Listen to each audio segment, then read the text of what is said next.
Bonjour tout le monde et bienvenue dans le briefing des marchés du jeudi 16 juin 2022. Avant de débuter cette émission, je vous laisse prendre connaissance de l'avertissement légal sur les risques.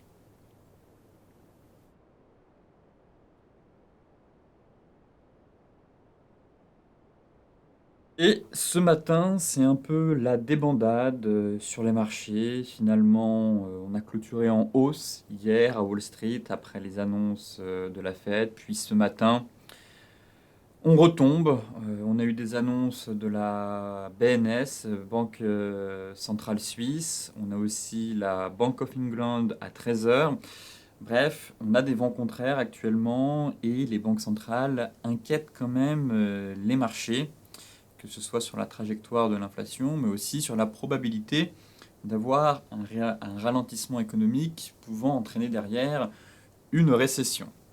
Donc hier, sans surprise, la Fed a annoncé un relèvement de ses taux d'intérêt conforme aux attentes du marché, avec l'objectif, comme vous le savez, de lutter contre l'inflation sans plonger l'économie en récession, donc à savoir le fameux atterrissage en douceur.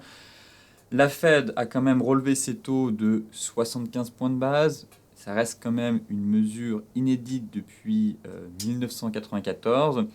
Et elle dit s'attendre aussi dans les prochains mois à un ralentissement économique et à une hausse du chômage. Donc là, ça va être des données à surveiller, enfin des données clés à surveiller au cours des prochains mois, surtout si on a une forte augmentation du chômage. Bref, Jérôme Powell a déclaré en conférence de presse quand même qu'une hausse des taux d'intérêt de 50 ou 75 points de base devrait être actée aussi en juillet, mais qu'une hausse de 75 points de base ne devrait pas devenir la norme. Car effectivement, si on commence à chaque réunion à relever les taux de 75 points de base, autant vous dire qu'on va droit dans le mur et que là, on signe tout de suite le papier pour une récession dans le pays. Donc, effectivement, mesure inédite, nécessaire face à une inflation galopante, mais toutefois, espérons que la Fed ne soit pas obligée une nouvelle fois de remonter les taux de 75 points de base, sinon je pense que les marchés vont commencer à perdre pied et très rapidement pricer une récession dans le pays, même si c'est déjà le cas actuellement. Toutefois, Jérôme Powell a quand même souligné une nouvelle fois qu'il était possible et envisageable d'avoir un soft landing, donc un atterrissage en douceur.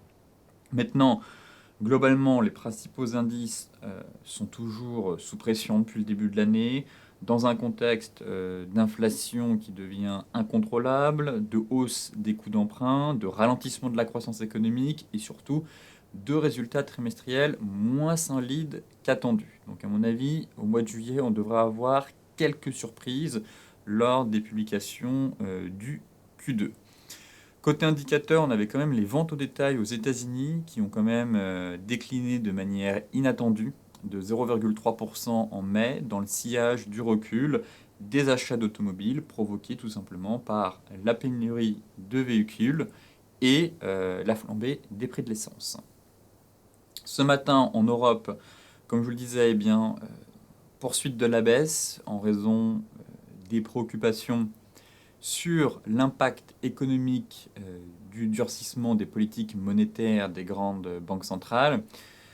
L'indice suisse est quand même tombé à son plus bas niveau depuis décembre 2020 et les autres marchés européens ont quand même creusé leurs pertes après l'annonce par la Banque nationale suisse d'une augmentation de son taux directeur pour la première fois quand même depuis 2007 pour justement, elle aussi, tenter de contrôler l'inflation. Donc, on a eu une décision un peu surprise. Cette décision ramène son taux à moins 0,25 contre moins 0,75%. Et elle intervient pareil dans un relèvement des hausses de taux de la Fed qui s'attend elle aussi à un ralentissement de l'économie et à une montée, comme je vous le disais, du chômage dans les mois à venir.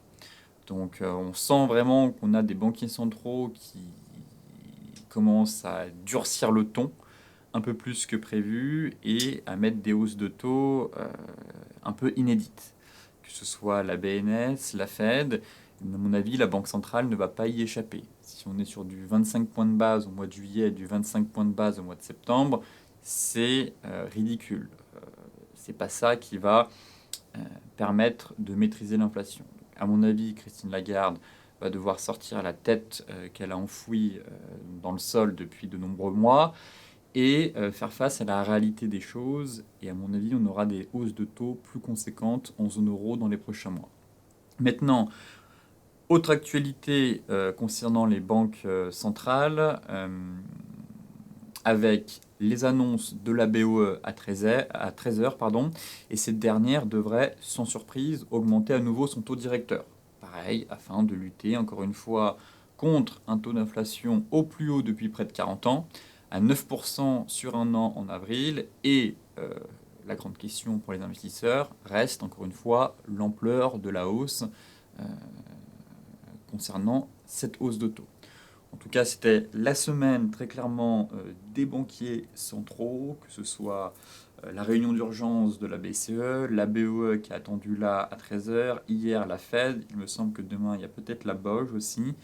Et grosso modo, ce qu'il faut retenir, c'est qu'on a des discours assez stricts et les banques centrales voilà, ont décidé de prendre à bras le corps le problème de l'inflation, quitte à ce que les marchés chutent un peu plus. Donc pour l'instant, toujours des nuages à l'horizon, rien de presse sur les marchés, et tant que les banquiers centraux n'auront pas fini de délivrer l'ensemble de leurs messages restrictifs, eh bien, il y a toujours un risk-off sur les marchés.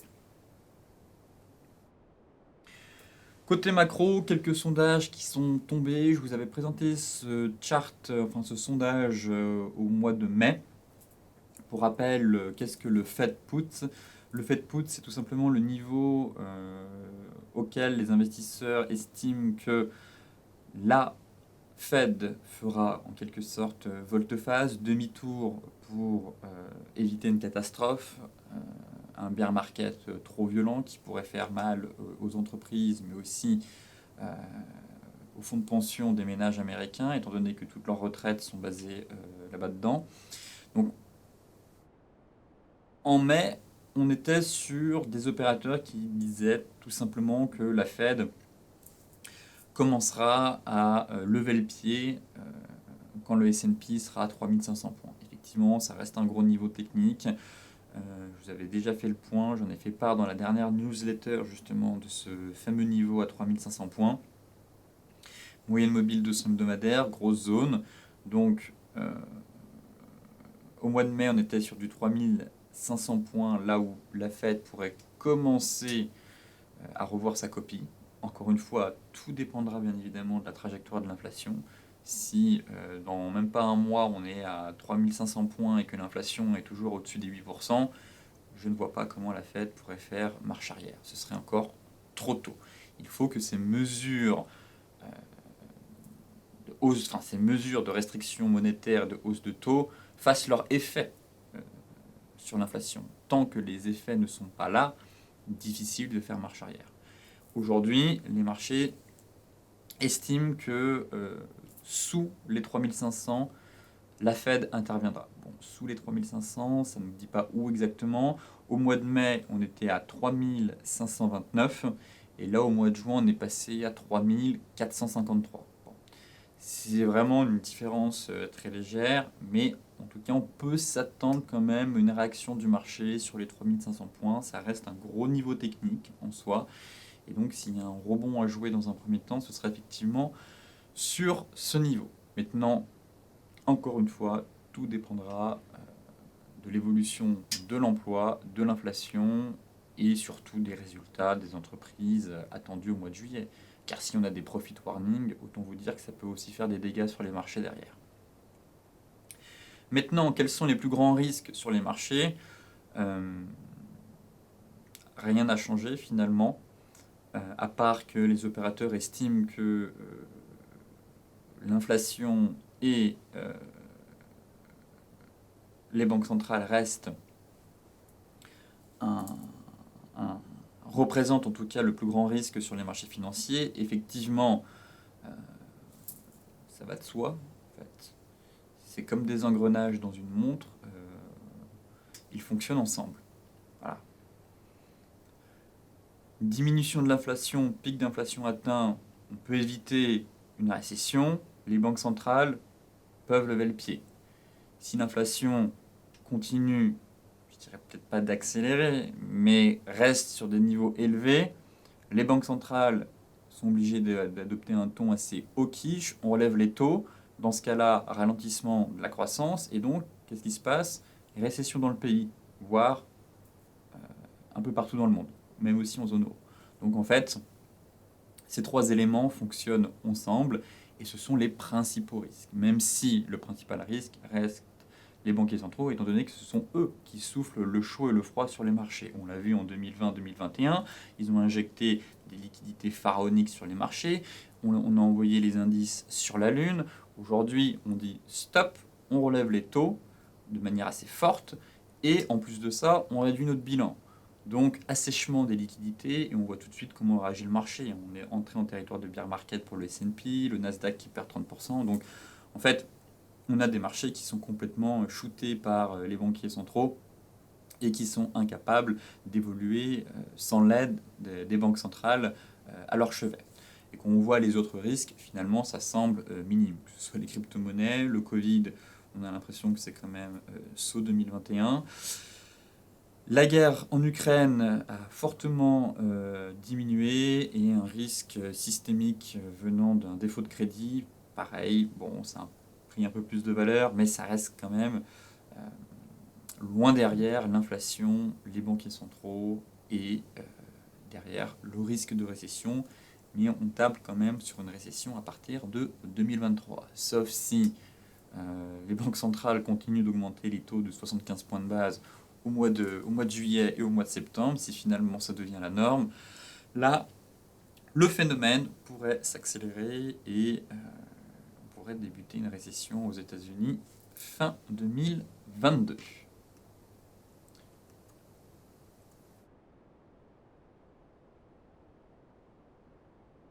Concernant les indices, le plongeon se poursuit. On casse le fameux niveau des 5950 et je pense qu'on est bien parti pour aller chercher les 5750. À surveiller en clôture, mais on a quand même une belle bougie bien baissière, cassure de ce canal par le bas, cassure du support à 5950. Très honnêtement, je ne vois pas d'autres obstacles avant les 5750. J'ai beau dézoomer, on a une zone exactement vers 5770, 5750. Avec la MM200. Donc, effectivement, si je dois tracer cette zone, on est même à 5716. Vous voyez, là on a un petit niveau où on a buté, tac, ça s'aligne parfaitement. Donc on a une zone sur les plus bas par ici. Voilà, pour moi on a une zone intéressante pour revenir à l'achat. Vous voyez, ça représente les deux sommets. Là, on a un petit sommet ici, un petit sommet ici, là. Donc une belle zone pour moi à mettre à profit à l'achat aux alentours de 5000. Là, j'en ai un peu trop de traits. Hop, voilà. J'ai enlevé le mauvais. Moi, c'est 5750, 5715. C'est notre zone d'achat. Haute zone, bas de zone avec la MM200. Donc voilà le plan que j'ai actuellement sur le CAC. Pour revenir à l'achat plus sereinement, ce serait vraiment d'aller chercher un peu plus bas, ce niveau-là. Pour ensuite viser un retour vers les 6150. Ça représenterait quand même une hausse de plus de 10%. On n'en même pas 6%, 7%, c'est possible. On peut avoir des puissants rebonds. C'est clairement pas impossible. Maintenant, je surveille aussi quand même cette divergence qu'on pourrait former.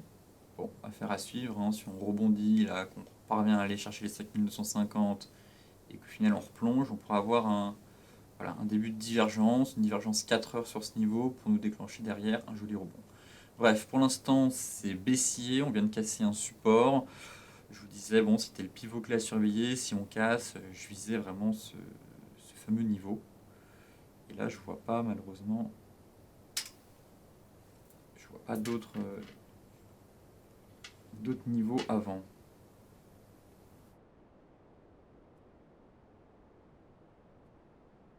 Donc, pour moi, rien à faire. Les vendeurs gardent la main, on accélère à la baisse. Chercher des achats ici, on est quand même dans une séance flux. J'ai clairement pas envie d'être acheteur dans une séance flux baissière et impulsive. J'estime que les vendeurs gardent la main et que s'il y a une zone, on doit intervenir, selon moi, c'est 5750, 5700. Voilà. Sauf si on repasse au-dessus des 5950, on fera le point, mais là, voilà, c'est vraiment un couteau qui tombe. On casse des supports, rien à faire si c'est être vendeur, baisser son stop et prendre des bénéfices.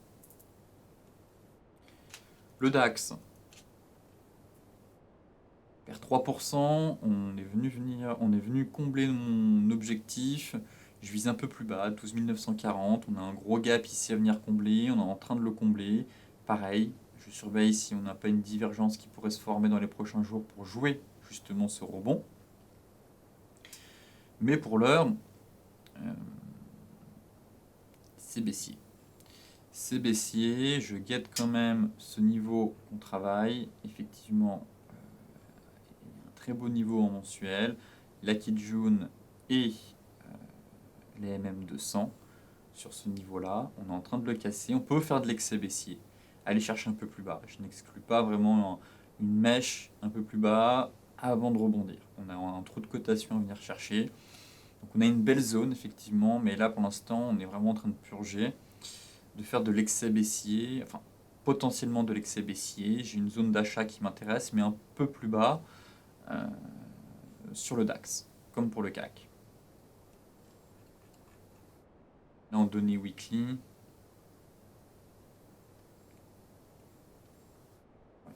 pas grand chose à dire. On verra demain à la tête de la bougie, mais c'est surtout en données daily que ça m'intéresse. Voilà. 12 940, c'est un beau niveau. Donc là, on a la sortie de range par le bas, ça casse. Potentiellement un rebond à jouer pour aller chercher les 12 000, 13 365. Voilà. Pourquoi pas remonter un peu avant de retomber derrière, mais je l'attends potentiellement un peu plus bas.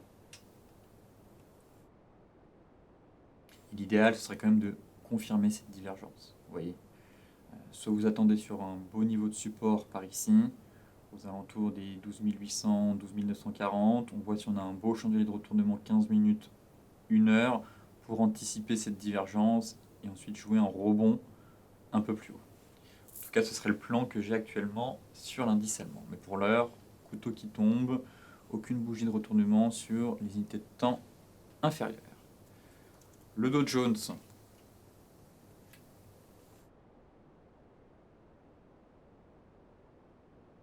Le Dow Jones, pareil, je l'attends plus bas.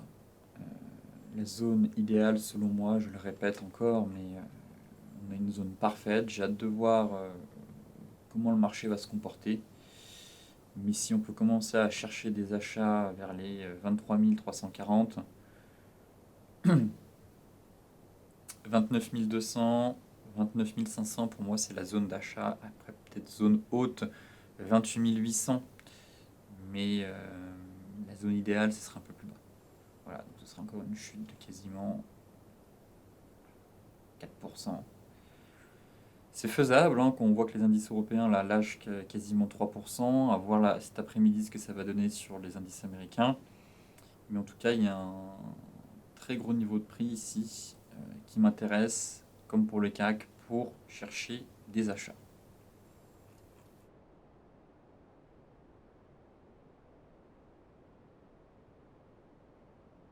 En données daily, finalement ça va retomber ou ouvrir avec un gap baissier. Bon, flux baissier, pour l'instant pas grand chose à faire. On a un niveau de support intermédiaire à 29 950. Mais comme je vous le disais, c'est pas un gros niveau clé. Voilà. Là on a une vraie zone mensuelle avec MM200. Donc je pense qu'il faut attendre que le marché finisse un peu sa purge avant de trouver une zone de stabilisation pour ensuite payer et jouer un gros rebond sur les indices américains. Car là, finalement, hier, on est resté sous la zone. Pour moi, j'ai le sentiment qu'on est quand même venu casser la bande basse de ce canal. Donc, les vendeurs gardent la main. On va tout de suite aller voir sur 2%. Pareil, il y aura sûrement une grosse divergence à jouer. Vous voyez, on est quand même allé très bas ici. Il y a potentiellement une belle divergence qui pourrait se mettre en place. Comme sur le CAC, comme sur le DAX. À surveiller, pas pour tout de suite, mais peut-être pour la semaine prochaine. Là, si on accélère à la baisse, je ne pense pas qu'on ira plus bas que ce creux-là. Et on tombera dans notre zone, notre grosse zone. Donc là, pour moi, il y aura vraiment quelque chose d'intéressant à faire sur l'ensemble des indices. Pour l'instant, c'est baissier, pas envie d'être à l'achat, on est au milieu de nulle part, surveiller la zone. Et donc, si on est amené à accélérer à la baisse demain et en début de semaine prochaine, eh bien, sûrement une belle divergence 4 heures à prendre sur une zone mensuelle, comme pour le DAX, comme pour le CAC. Donc, soyez patient. L'euro-dollar, ça retombe. Pareil, je surveillerai une divergence qui pourrait se former à nouveau sur cet actif. Pour l'instant, potentiellement un range, ça reste baissier. Je pense qu'on peut de nouveau abaisser le stop loss.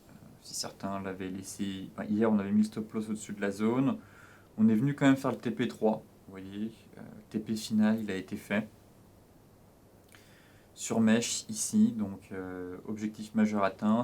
Peut-être que certains avaient coupé avant, peut-être que certains ont décidé de garder un reliquat en se disant que l'euro va aller plus bas. Pourquoi pas?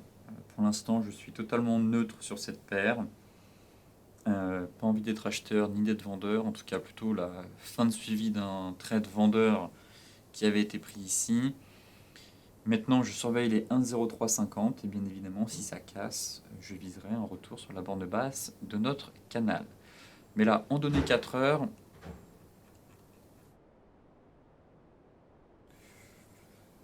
il n'y a pas grand-chose à faire. On a un range, on hésite, on est prisonnier entre deux gros niveaux. Votre stop loss, vous pouvez peut-être l'abaisser encore un peu et puis et attendre. Voilà, pour moi, entre ces deux gros niveaux. Effectivement, je serais intéressé pour chercher des achats par ici, mais je ne suis pas convaincu des signaux qu'on a là pour l'instant. Je vois surtout une grosse hésitation du marché, un gros range qui est en train de se former entre gros niveaux, deux gros niveaux, et ça sent la cocotte minute. Voilà. Et très clairement, si on break ce niveau, on risque d'assister à une grosse accélération baissière vers le bas du canal. Donc pour l'instant, plutôt neutre. Peu tôt pour chercher des achats, je trouve. Je ne suis pas convaincu là des signaux qu'on a. On n'a pas de signal de retournement. On a plutôt une grosse phase d'hésitation du marché. Donc je reste à l'écart, je reste baissier tant que j'ai pas vraiment un signal conséquent sur cette paire-là. La UDUSD, logiquement, ça se passe toujours bien. Je vous disais d'aller chercher en TP1 votre Kijun hier. C'est fait. Là, on est retombé. Donc, hier, la Kijun était ici. C'était le TP1 à prendre sur ce niveau-là. Donc, on est venu taper ce niveau. Là, vous remontez le stop loss à break-even. Par ici. Et advienne que pourra. Voilà. Maintenant, on a pris un TP1. Le stop loss est à break-even, rien à craindre. Si le marché, on a une marge suffisante, vous voyez la Tenkan est remontée, il y a une marge suffisante. Si le marché doit retomber, il retombera et derrière, à mon avis, on sortira par le bas du range. Si finalement il reprend son souffle, eh bien on visera un peu plus haut. Là, l'idéal, c'est d'aller chercher les 0,71-75. Mais effectivement, la bougie d'hier est très belle. Là, on retombe, on est quand même sur un bel avalement haussier. On a une marge de manœuvre suffisante, le stop loss à break-even est par ici, donc voilà, j'estime que le job est fait, on a géré notre exposition, géré notre risque, maintenant c'est que du bonus si on peut aller chercher les 71-75 et remonter sur le haut range. Donc là, remonter, prenez des bénéfices, mise à break-even du stop, et il faut espérer que le marché finalement reparte un peu de l'avant et aille chercher voilà, l'objectif final, on a un gros niveau ici, hein, 0,7175, même si l'objectif final, lui, reste à 0,7263. Le GBP USD, pareil, donc au moment où j'enregistre cette émission, il est 13h30, donc bien évidemment, je ne suis pas au courant des annonces de la BOE qui sont tombées à 13h, et ni de la décision sur les taux. Donc, je n'ai pas pu regarder la réaction. Bon. 15 minutes, 5 minutes déjà. Ok, la livre qui tente.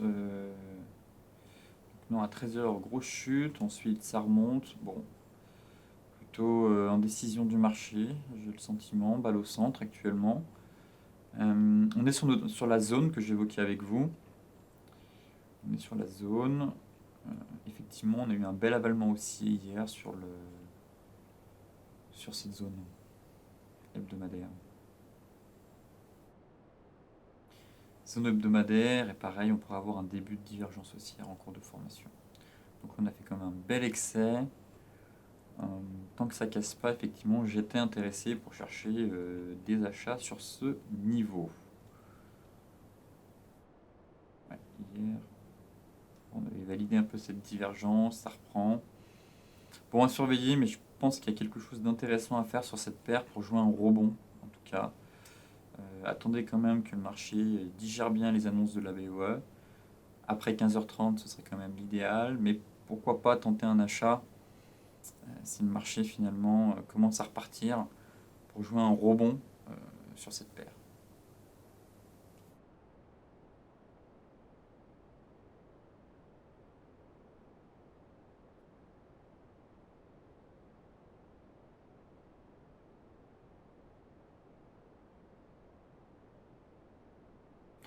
En données daily, aller chercher la kit jaune vers les 1,23, ce serait pas mal dans un premier temps, puis 1,24. Bon, à suivre, mais effectivement on a eu un signal intéressant hier, à voir les annonces de la BOE. Mais on est sur une zone mensuelle. Donc là, j'arrêterai en tout cas les ventes. Si vous êtes vendeur, soyez prudent. On est sur une zone mensuelle, hebdomadaire. Par conséquent, on risque d'avoir un peu d'opposition de la part des acheteurs. Concernant le gold, ça reste toujours léthargique, je trouve. Il n'y a pas grand-chose à faire. On est toujours dans un marché de range, de stabilisation. Bon, dopé un petit peu par les annonces de la Fed hier, mais c'est pas très convaincant. Très honnêtement, je trouve que c'est un marché d'hésitation et d'indécision depuis plusieurs séances. Ajuster notre range, il se passe pas grand chose, il n'y a pas d'amplitude, il n'y a pas de flux. On n'a pas un joli range en plus. On se stabilise, mais on avait un range 4 heures. Il a fallu réajuster le range une première fois ici, une deuxième fois là, reprendre les plus bas.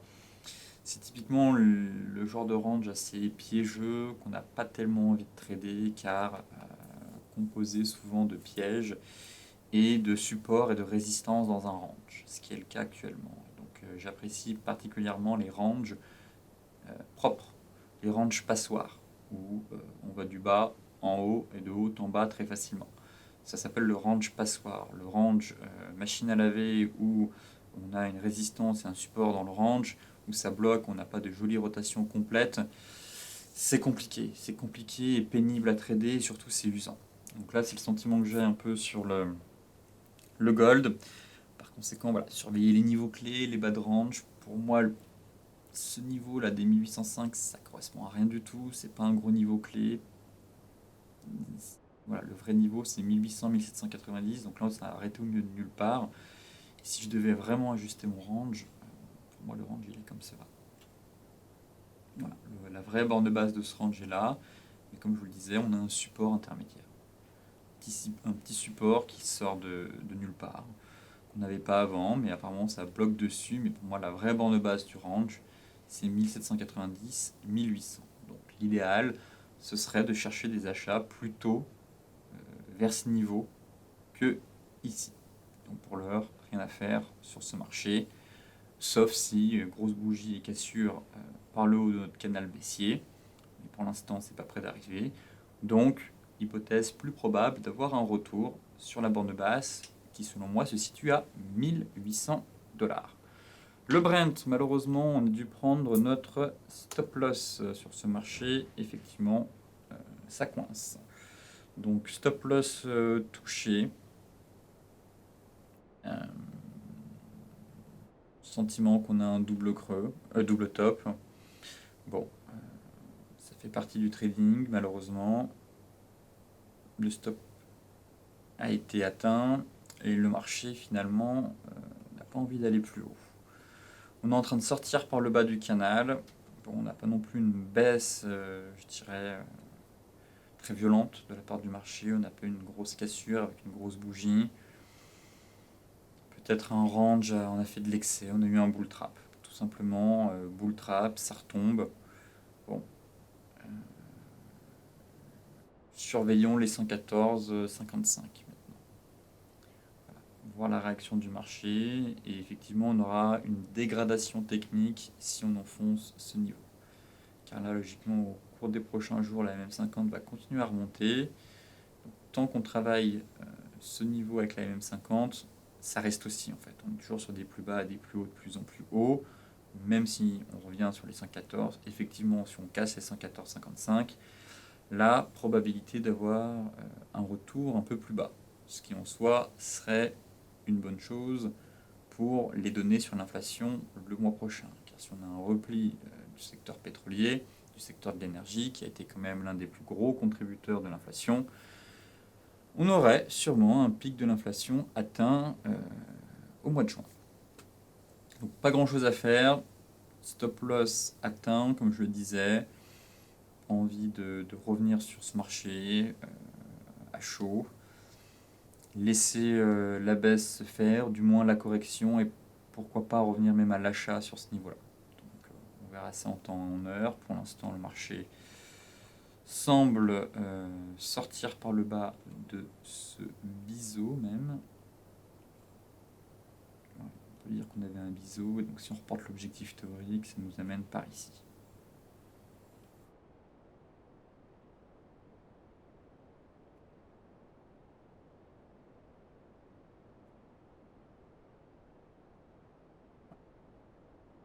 Biseau, cassure par le bas, objectif théorique vers les 113, 113,30, 114,55. Donc voilà, rien à faire. Peut-être que certains sont vendeurs. Dans ce cas-là, votre objectif se situe par ici maintenant.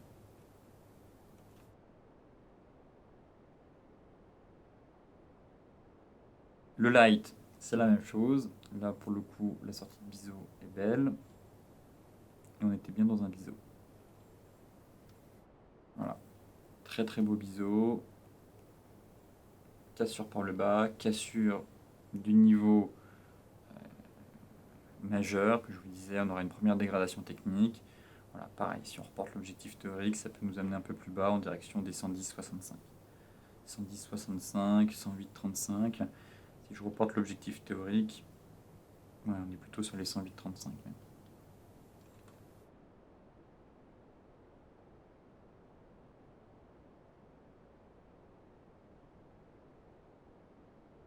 Même 105. Bon, ça paraît peut-être un peu beaucoup, mais pourquoi pas. Ce qui en soi serait vraiment une bonne chose derrière pour maîtriser l'inflation. En tout cas, si on commence à avoir une accalmie sur le secteur de l'énergie, ce serait encourageant pour la suite. Alors, en données daily,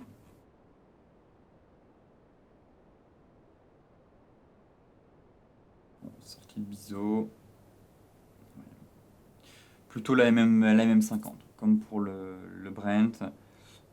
Pour moi, on a un bon niveau, effectivement un objectif théorique à 105,40, mais là, au vu du contexte et de la MM50, si repli il y a, je viserais plutôt les 108,35 dans un premier temps.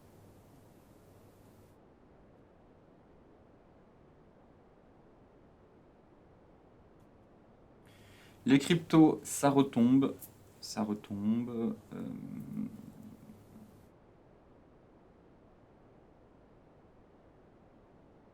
Retour finalement sur la borne de base de notre canal.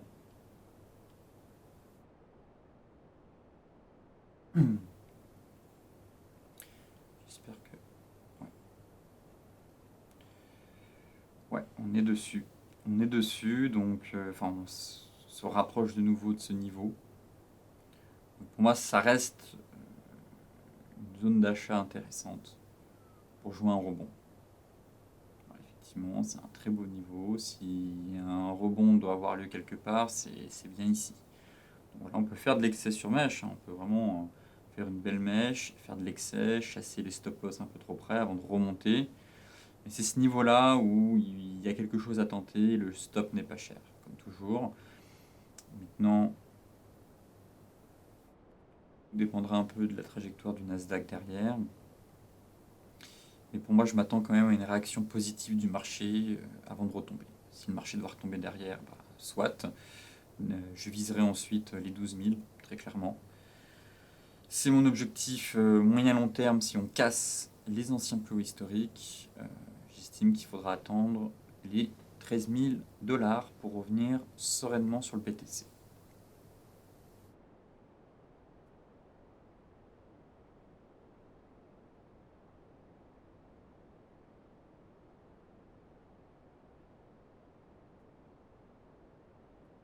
Et échelle, je vais me remettre en échelle linéaire. Voilà. Là, ça retombe. Si certains souhaitent tenter des achats, effectivement, on a un très beau niveau et un stop qui n'est pas cher par rapport au potentiel de rebond qu'on peut avoir derrière.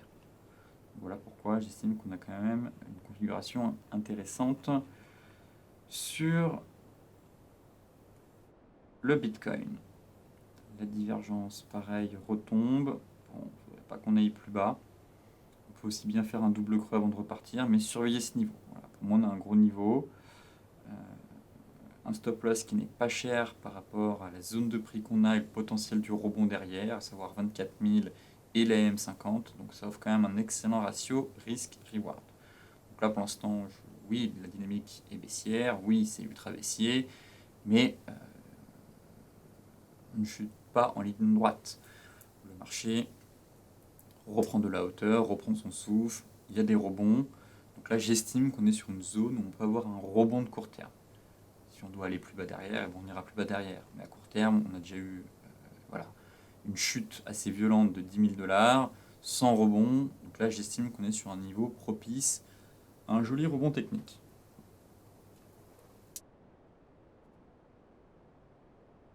Même constat sur l'Ethereum. On peut de nouveau aller taper les 1000 dollars, faire un peu un triple creux avant de repartir. Mais la structure graphique est exactement la même.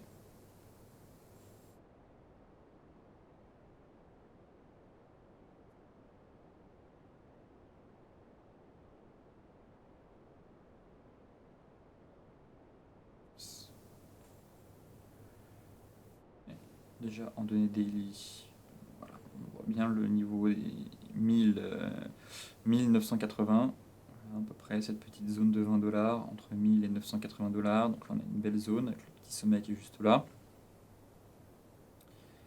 11 semaines consécutives de baisse, ce n'est jamais arrivé sur l'Ethereum.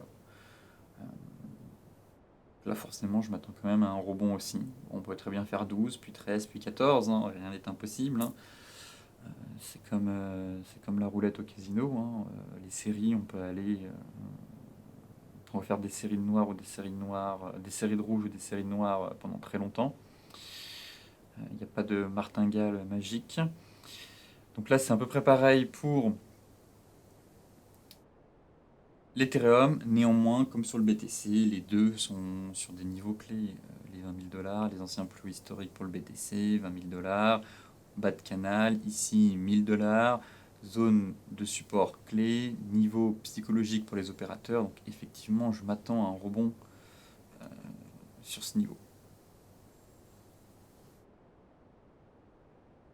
Et encore une fois, je le répète, je trouve que le stop loss n'est pas cher par rapport au potentiel de rebond qu'il y a derrière. On est très éloigné de la MM50, donc effectivement, si on peut rebondir et aller chercher les 1560 avant de retomber, ce serait pas mal. Donc, essayez de travailler les prix le plus proche possible de cette zone avec un stop loss sous les 980 pour ensuite viser un rebond de court terme. Voilà, je ne sais pas sur un redémarrage. Un objectif majeur a été atteint avec cette sortie de drapeau. Maintenant, pour moi, oui, c'est baissier comme sur le BTC, mais je continuerai d'être baissier si on casse ce niveau pour aller chercher les 820. Pour l'heure, j'arrête d'être baissier à court terme car je pense qu'un rebond technique est envisageable sur une zone clé, sur un niveau psychologique, après quand même une chute en ligne droite. Donc voilà le plan pour moi, travailler à la hausse avec un stop loss sous les 980 pour viser un rebond technique sur ce marché. Sur ce, je vous souhaite une excellente journée, de très bons trades et je vous dis à demain pour un nouveau point complet sur la planète finance.